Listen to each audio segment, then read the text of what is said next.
Hi friends, இந்த இனிய குடும்பம் ஸ்டோரி உங்களுக்கு பிடிச்சிருந்தா எங்களோட கியூட்டி கிறிஸ் சேனலை லைக் பண்ணுங்கள், ஷேர் பண்ணுங்கள், கமெண்ட் பண்ணுங்கள், மறக்காமல் சப்ஸ்கிரைப் பண்ணுங்கள். இந்த நிகழ்ச்சிக்கு சிறப்பு விருந்தினராய் வந்திருக்கும் ஐயோ இப்பவே தூக்கம் வருதே. இப்படி அறு நறுத்து பிளேடு போடுறாரே. சீக்கிரமா சைக்கிளை கொடுத்து தொலைங்கயா, வீட்டுக்கு போனோம். இந்த மே மாசம் கொளுத்துற வெயில்ல ஸ்கூலை வச்சு சாவடிக்கிறாங்க இவங்க. டே விக்ரம், தண்ணி இருந்தா கொஞ்சம் குடுடா. விக்ரம், இவ்வளவு நேரம் தண்ணி கேக்குறேன், என்ன பண்ணிட்டு இருக்கான் இவன் என்ன அந்த பொண்ணைய பாத்துக்கிட்டு இருக்கான்? விக்ரம், இவன் என்ன இப்படி கோவப்படுறான்? அது ஒண்ணும் இல்ல, தண்ணி இருக்கான்னு கேக்குறதுக்கு கூப்பிட்டேன். இருக்கா கூட இத முதல்ல சொல்லிருக்கலாம். ஏய் ஸ்டூடண்ட்ஸ், என்ன சவுண்ட் அங்க? என்ன ஆகாஷ், உன் சத்தம் தான் கேக்குது. மிஸ், தண்ணி கேட்டேன் மிஸ். ஆமா, மீட்டிங் நடக்கும் போதுதான் உனக்கு தண்ணி, பாத்ரூம் எல்லாம் கேட்க தோணும். சைலண்டா உட்காந்து பாரு, இன்னும் 1/2 hourல மீட்டிங் முடிஞ்சிடும். அதுக்கப்புறம் எங்க வேணா போ. என்னது, மீட்டிங் இன்னும் 1/2 hour இருக்கா? கடவுளே, இந்த சைக்கிளை வாங்குறதுக்குள்ளே நம்ம ஆவி போயிடும் போல.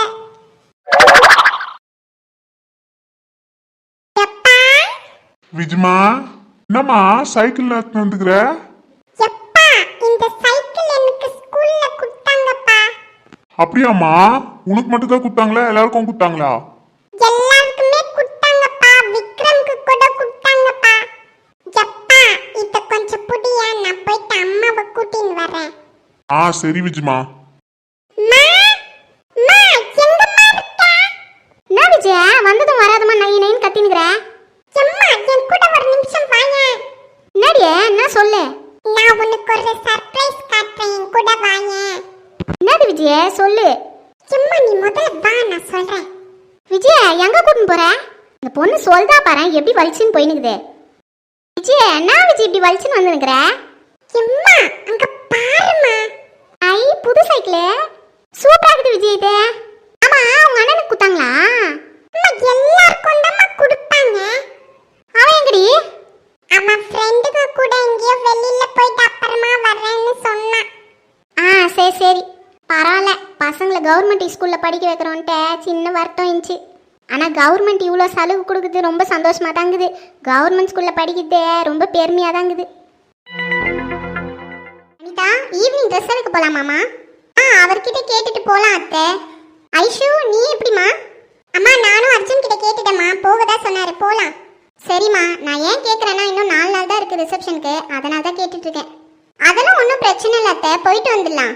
அண்ணியே அண்ணியே, வேற இங்கே தாங்கிறீங்களா? நல்லதா போச்சே. என்ன ராஜி, என்ன விஷயம்? அண்ணியே, நான் முக்கியமான விஷயம் பேசலான்னு வந்துக்கிறேன். பாத்தீங்களா அண்ணி, அப்பெல்லாம் அத்தை எப்படி பயந்து பயந்து பேசுவாங்க அம்மா கிட்ட. இப்ப பாருங்க, சரிக்கு சமமா வந்து உட்கார்ந்து பேசுறாங்க. சம்மந்தி ஆயிட்டாங்களே உங்க அத்தை, அதனாலதான் இவ்வளோ திமிரு. என்ன விஷயம் ராஜி, சொல்லு. அதான் ரிசப்ஷன் பத்தி பேசலாம் தான் வந்தேன். ஓ, ரிசப்ஷன் பத்தியா? அதுக்கு தான் ட்ரெஸ் எடுக்கலாம், ஈவினிங் கிளம்பலான்னு இருக்கோம். அவந்திகாவையும் கிளம்ப சொல்லு, ஈவினிங் போலாம். என் பொண்ணு உங்க கூடலாம் வருவாளா? நான் எப்படி பேசுறீங்க? ஏன் ராஜி, உன் பொண்ணு எங்க கூடலாம் வரமாட்டாளோ? நாங்களாம் பார்க்க மனுஷங்க மாதிரி தெரியலையா? பாருங்க, இப்போ என் பொண்ணு வந்து கல்யாண பொண்ணு. நான் தான் இருந்தாலும் அவளுக்கு கொஞ்சம் ஸ்பெஷலாக தான் கவனிக்கணும். ராஜி, கல்யாணம் ஏதோ பிரச்சனையில் நடந்ததுனால ஏதோ அவசரமாக நடத்தி முடிச்சிட்டோம்.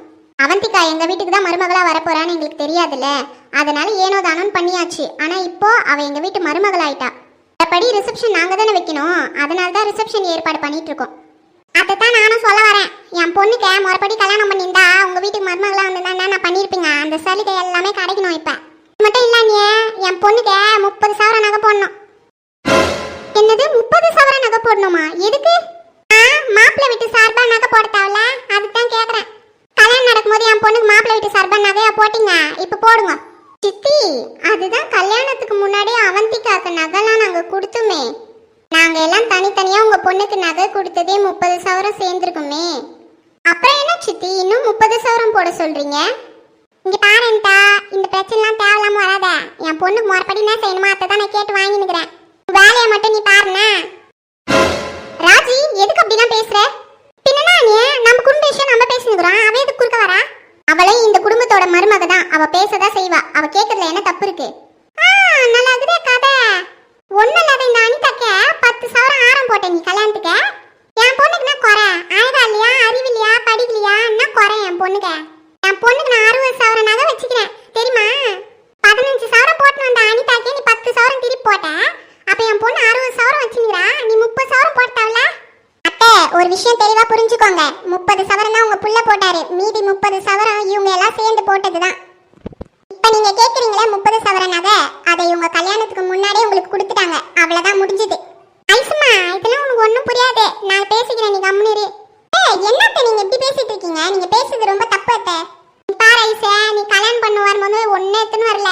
நான் வீட்ல இருந்து ஓடி வந்தா கல்யாணம் பண்ணேன். ஆனா என் புள்ள உனக்கு எல்லாம் வாங்கி போட்டு கல்யாணம் பண்ணால, நான் என்ன கேட்டனா? ஏய் ராஜி, எதுக்கு இப்படி எல்லாம் பேசிட்டு இருக்க நீ? தீபாவளி சீரு, பொங்கல் சீருன்னு அவங்க வீட்ல இருந்து எவ்வளவு நகை போட்டாங்க, அதெல்லாம் கணக்கு பண்ணலையா நீ? அவங்க அப்பாவுக்கு ஐஷு ஒரே பொண்ணு, அவர் சொத்து ஃபுல்லா அவங்க பொண்ணுக்கு தான். அதை மறந்துட்டியா நீ? என்ன வார்த்தை பேசிட்டு இருக்க? நீ பாரு அண்ணியே, எனக்கு எல்லாமே தெரியும். என் பொண்ணு ஒன்றும் குறைச்சலாலாம் கிடையாது. எனக்கு ஊர்ல சொந்தமா வீடு இருக்குது. அத்தை கூட என் பொண்ணு பேர் மேல நான் எழுதி வச்சிட்டேன் எப்பயோ. என்னை பொறுத்த வரைக்கும் என் பொண்ணுக்கு 30,000 நகை போடணும், போட்டே ஆகணும். கல்யாணத்தை போய் எங்க சொந்தக்காரங்க யாருமே கூப்பிடல நானே. ஏன்னா அந்த கல்யாணம் நடக்குமோ நடக்காதுன்னு எனக்குள்ளே ஒரு டவுட் இருந்துச்சு. ஆரம்பத்துல இருந்து அந்த பையனோட அக்கா பிரச்சனை பண்ணதுனால மண்டபத்துல வந்து எதுனா பேசுற போது என் சொந்தக்காரங்க யாருமே நான் கூப்பிடவே இல்லை. எங்க நாத்தனாருங்கனா கூட வரவே இல்லை. ஆனா இப்போ அப்படி கிடையாது, நான் எல்லாரையும் கூப்பிட போறேன். அதனாலதான் சொல்றேன், எங்க நாத்தனாருக்கு முன்னாடிலாம் என் மானத்தை வாங்கிடாதீங்கன்னு. யார் முன்னாடியே நான் அசிங்கப்பட்டு நிற்க கூடாது. என் பொண்ணுக்கு 30,000 போட்டே ஆகணும். அது மட்டும் இல்ல, என் பொண்ணுக்கு 1,00,000 ரூபாய்க்கு துணி எடுத்து தரணும் ரிசப்ஷனுக்கு. என்னது 1,00,000 ரூபாய்க்கா? எல்லாம் முடியவே முடியாது. ஆமா, நீ என்ன எங்களை அதிகாரம் பண்ணிட்டு இருக்க? பாரண்யா, நான் இந்த வீட்டு சம்மந்தி, ஞாபகம் வச்சுக்கோ. தேவையில்லாம பேசுனீங்க, எங்க சொல்லணுமோ சொல்லி என்ன பண்ணணுமோ பண்ணிடுவேன். ஒழுங்கா நான் கேட்டதெல்லாம் பண்றதுக்கு பாருங்க. தேவையில்லாத பிரச்சனையை நீங்க ஆரம்பிச்சு வச்சிடாதீங்க, சொல்லிட்டேன். அனிதா, உனக்கு தான் சொல்றேன், தேவையில்லாம என் பொண்ணு விஷயத்துல என் விஷயத்துல குறுக்க வராத. உன் வேலையை மட்டும் பாருன்னா. ஒன்றும் இல்லாதவங்களுக்குலாம் 10,000 5,000 போடுவாங்களாம், என் பொண்ணுக்கு 30,000 போட மாட்டாங்களாம். நம்ம வாங்கிட்டு வந்து கேட்டால் தான் நம்மளுக்கு வேண்டியது கிடைக்கும். இனிமே இருக்குது இவங்களுக்குலாம்.